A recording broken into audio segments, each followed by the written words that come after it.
বিশ্ব পৰিৱেশ দিৱস উপলক্ষে কোকৰাঝাৰ জিলা কৰ্মচাৰী পৰিষদৰ উদ্যোগত বৃক্ষৰোপণ কাৰ্যসূচী।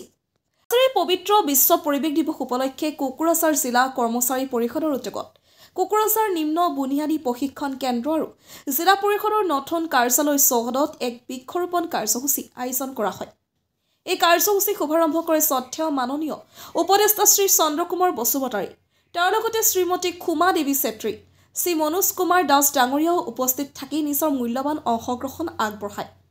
জিলা কৰ্মচাৰী পৰিষদৰ বিভিন্ন বিষয়া, সদস্য আৰু কৰ্মচাৰীসকলেও এই কাৰ্যসূচীত সক্ৰিয়ভাৱে অংশগ্ৰহণ কৰে। আন এক গৰ্বৰ বিষয় হ'ল যে এগৰাকী অন্যতম জ্যেষ্ঠ ব্যক্তি শ্ৰী আনন্দ তালুকদাৰ ডাঙৰীয়াই এই কাৰ্যসূচীত যোগদান কৰি নৱনিৰ্মিত কাৰ্যালয় চৌহদৰ বাবে মূল্যৱান পৰামৰ্শ আগবঢ়াই পৰিষদক পথ প্ৰদৰ্শন আগবঢ়ায়। আজিৰ এই দিনটো কোকৰাঝাৰ জিলা কৰ্মচাৰী পৰিষদৰ ইতিহাসত এটা চিৰস্মৰণীয় দিন হিচাপে চিহ্নিত হৈ ৰ'ব। পৰিৱেশ সংৰক্ষণৰ ক্ষেত্ৰত এই দৃষ্টান্তমূলক পদক্ষেপৰ বাবে সকলো অংশগ্ৰহণকাৰীক আন্তৰিক ধন্যবাদ জ্ঞাপন কৰা হয়।